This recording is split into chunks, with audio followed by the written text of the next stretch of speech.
Apa kabar pemirsa? Welcome to VOA Global Report from New York City bersama saya Randy Wicaksana.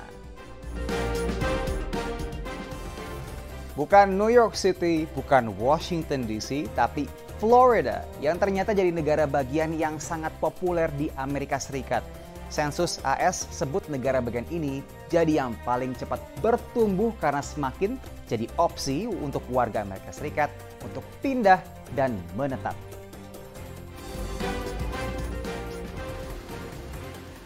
Tanya saja ke mereka mengapa pilih pindah ke Florida. Because I hate being cold. Everybody loves sunshine and palm trees. We have the sunny weather. You know, we call ourselves the Sunshine State. My parents are from the Caribbean, so they're used to warm weather. They got tired of the cold weather up there. Tapi menurut ekonom Sean Smith, insentifnya bukan hanya itu. Florida punya pasar tenaga kerja yang besar. Dan tidak seperti umumnya negara bagian lain, Florida tidak mengenakan pajak pendapatan. Depending on where folks are moving from, that might be an extra 8, 9, 10% of your pay that you get to keep that previously went to pay state taxes. Sensus AS menunjukkan lebih dari 700.000 orang pindah ke Florida semasa pandemi, antara April 2020 hingga Juli 2022. Masa di mana banyak orang bisa memilih kerja di lokasi manapun. Data sensus menunjukkan dalam beberapa tahun terakhir, mayoritas orang pindah ke Florida berasal dari New York, Georgia, Ohio, Pennsylvania, dan California. Time to kind of get out of California with the wildfires and the high cost of living and get a lot more for your dollar around here, lower taxes obviously. So I think just the cost of living is very attractive as well as the opportunity for growth. It's just a lot more relaxing. It just seems like it's a little bit more slow-paced down here, where up north, like everybody's in a rush all the time. Dan tidak sedikit yang datang dari luar Amerika Serikat.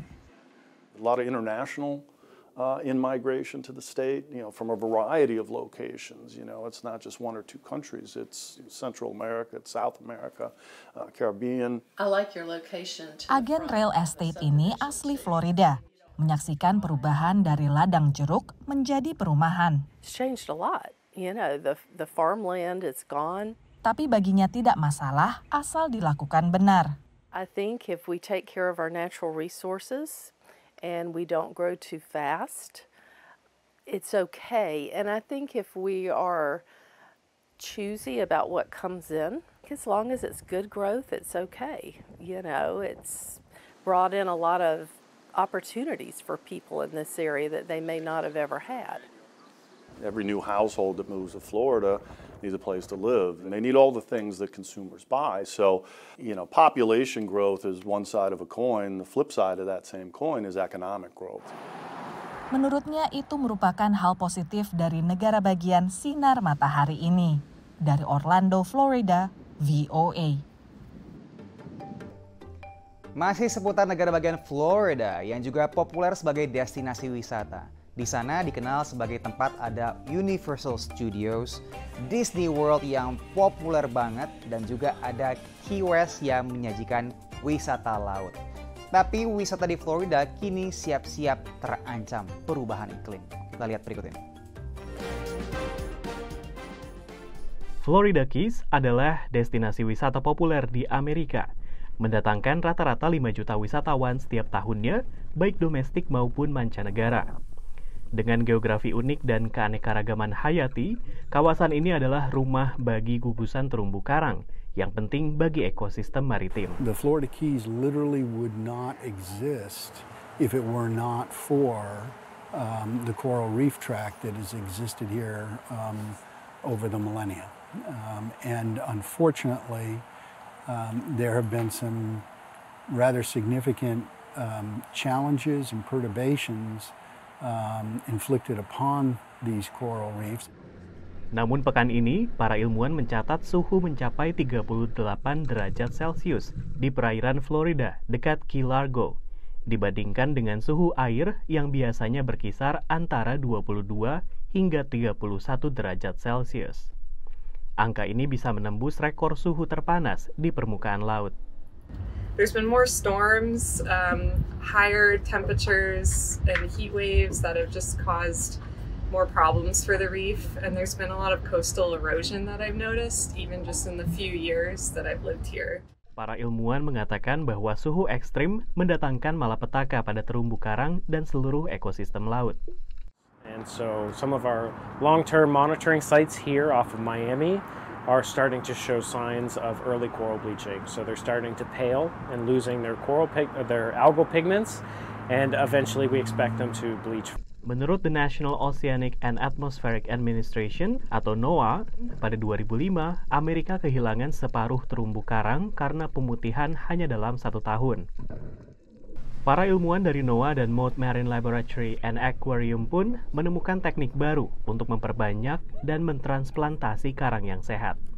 Mereka membudidayakan fragmen karang di pembibitan, memastikan kekuatan dan kelangsungan hidup mereka sebelum melepaskannya kembali ke laut.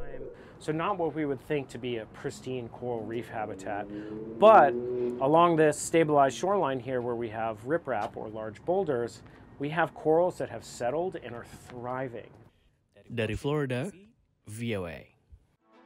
Pemirsa, usai jeda ada liputan dari Aryatna Budianto yang akan menggali seberapa cuankah bekerja sebagai vlogger di Amerika Serikat. Selengkapnya tetap di VOA Global Report segmen berikutnya.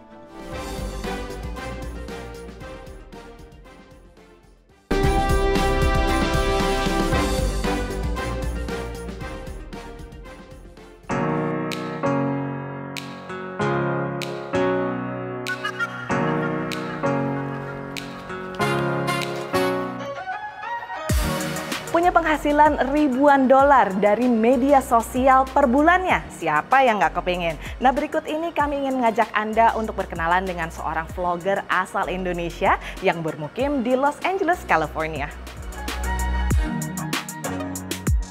Halo, namaku Muhammad Hidayat. Aku pemilik akun YouTube M Hidayat dan aku tinggal di Los Angeles, California, Amerika Serikat.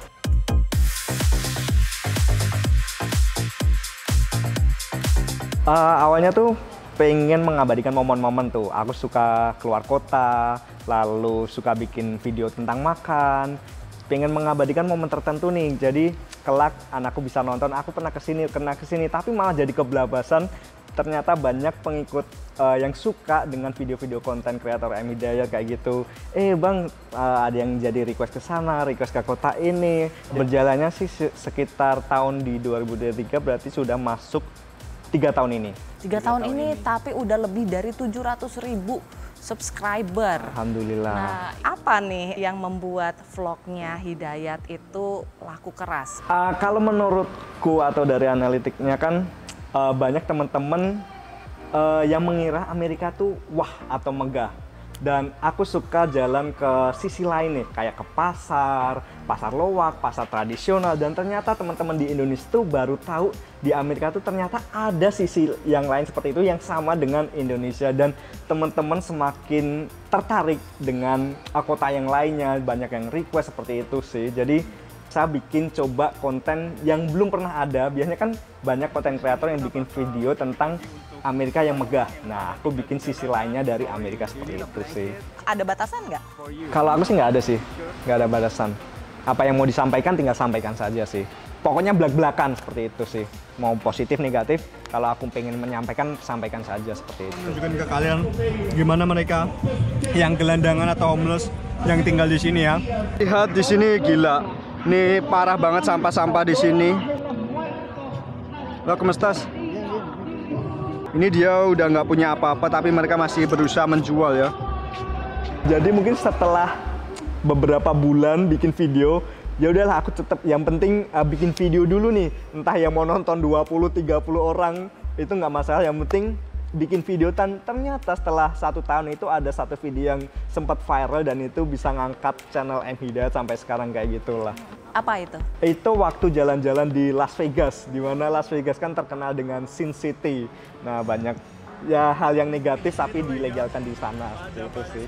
Dan teman-teman ternyata wow sampai heboh dan akhirnya bikin beberapa episode di sana, lalu bikin beberapa episode di Los Angeles tentang sisi lain juga yang sempat viral di 2 tahun belakangan ini.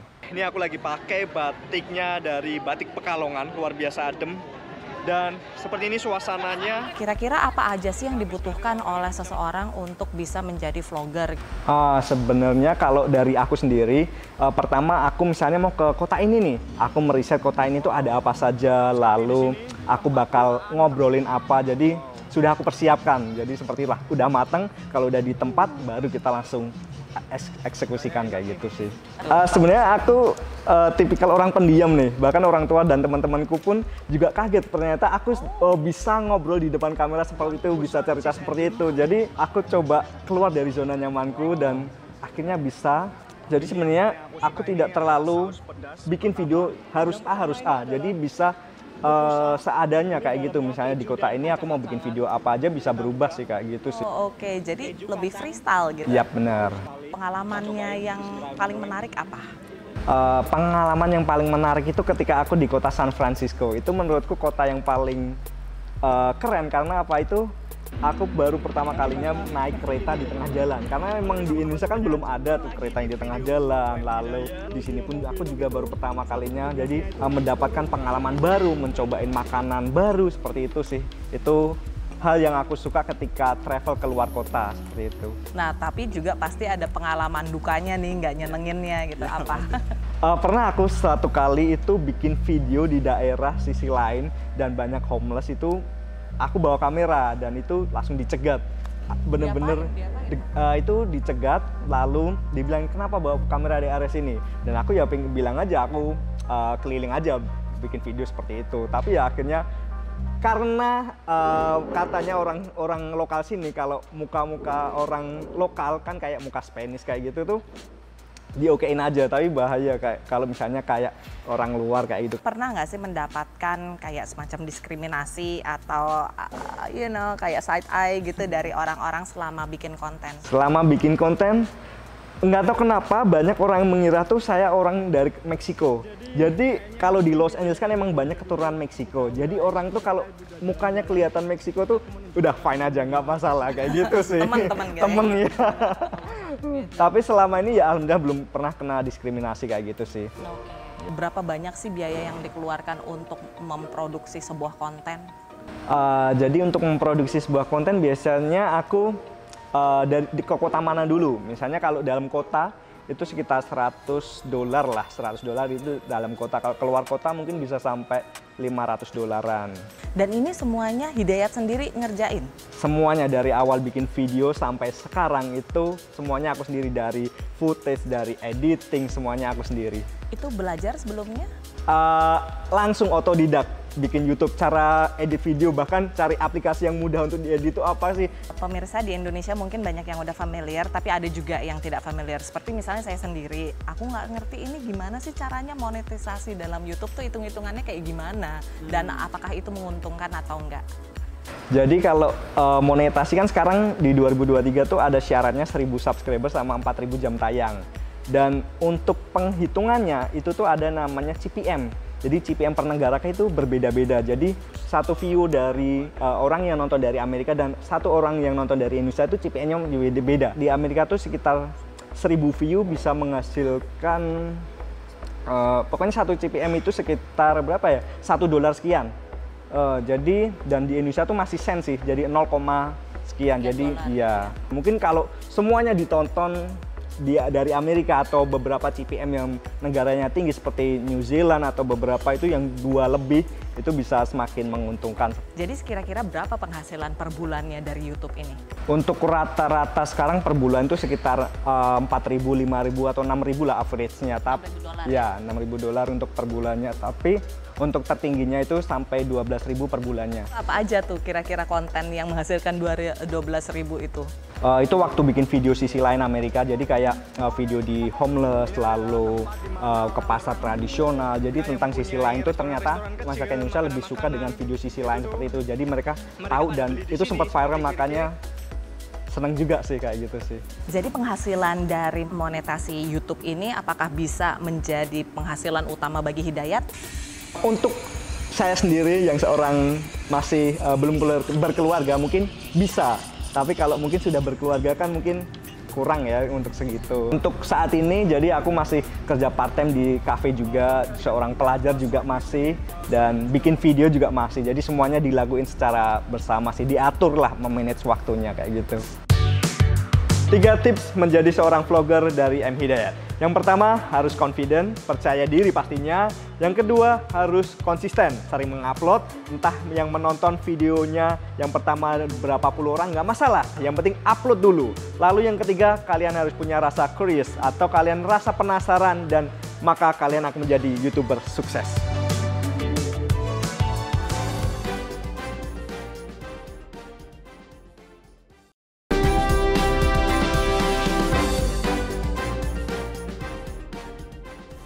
Welcome back to New York City, pemirsa. Tren fashion yang makin ramah lingkungan tinggi banget loh di Amerika Serikat. Bahkan sekarang mulai bermunculan desainer-desainer yang nggak cuma bikin baju dari bahan daur ulang alias recycle, tapi juga upcycle. Nah, apa upcycle ini? Kita lihat jawabannya di liputan berikut ini.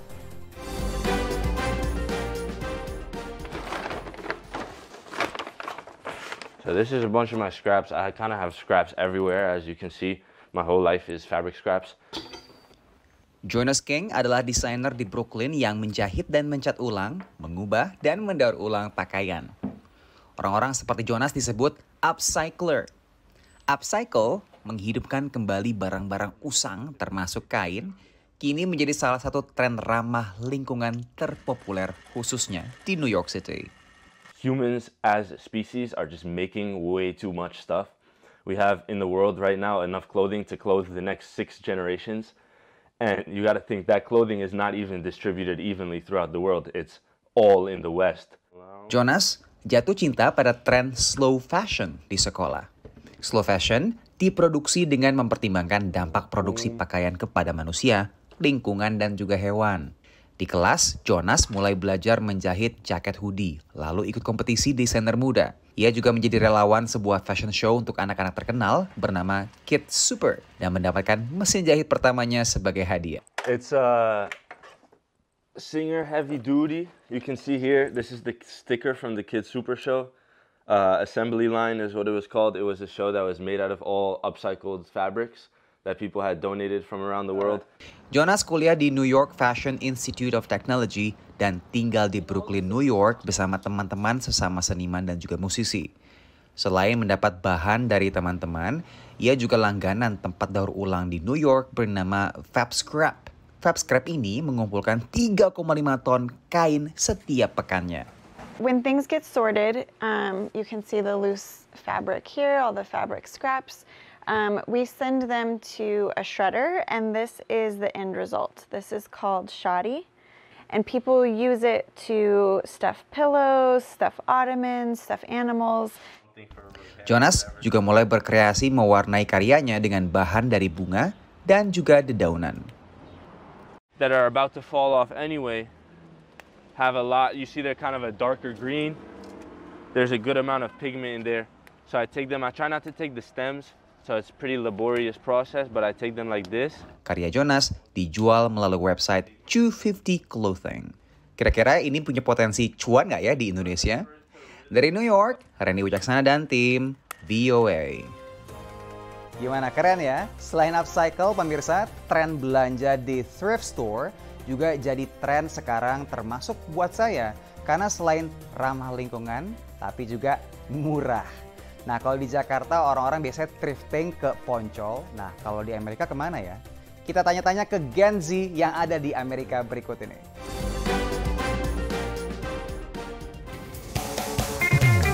Sekelompok remaja diaspora Indonesia dan teman-temannya ini sedang mendonasikan pakaian dan barang lain yang sudah jarang digunakan. Sudah lama bagi anak-anak muda di Amerika untuk memilih lifestyle yang ramah lingkungan dan mengikuti pandangan mereka atas dunia kerja. Barang lama mereka sumbangkan, lalu berburu barang lain yang mereka inginkan di tempat yang sama. Dengan beli dari thrift store, kita nggak support big chains yang pollute our environment, yang mungkin underpay their workers. Kalau dari thrift store menurut aku lebih ethical aja sih. Selain itu, tentunya ada keasikan tersendiri untuk berburu barang bekas yang unik. Terkadang pembeli bisa dapat barang mahal, atau barang bermerek dengan harga yang super murah. I found a leather bag that retail that like $500 for like $10. I can also find baju-baju yang lebih unik di thrift store yang lebih spesial dan mungkin gak semua orang punya. Kalau di toko biasa kan itu di mass produce, so a lot of people have the same things as you, dan it just kind of makes for my style more unique. A pair of heels for like $2, yeah. Just buying it from the store sometimes for $40, $50, $60. Barang yang dijual di sini adalah sumbangan warga, disortir oleh perusahaan dan dijual lagi dengan harga murah. Keuntungan toko disalurkan untuk gaji dan pelatihan karyawan. 100% donation. We are so grateful for our generous community members who come to us with their gently used items, and they donate them to get a tax receipt, and then the sale of the items here, 91 cents out of every dollar goes to support our job training programs and career services. Toko Goodwill di kota Rockville ini adalah satu dari ribuan toko serupa yang ada di Amerika. Kita paling banyak itu baju. Ini semua houseware kita, jadi barang-barang rumah, mainan segala macam. Ini semua masuk ke dalam sini. Kita biasanya ada sisi untuk prosesor. Mereka tinggal sortir semua kotak-kotak ini. Semua mereka pastiin kualitasnya bagus. Mereka kasih harga. Karena barang-barang bekas bisa digunakan lagi bagi yang membutuhkan, maka jumlah sampah akan menurun. Jumlah penggunaan bahan baku akan menurun. Dan akhirnya akan baik bagi lingkungan. Dari Rockville, Maryland, Ronan Zakaria dan Alam Burhanan, sampai jumpa.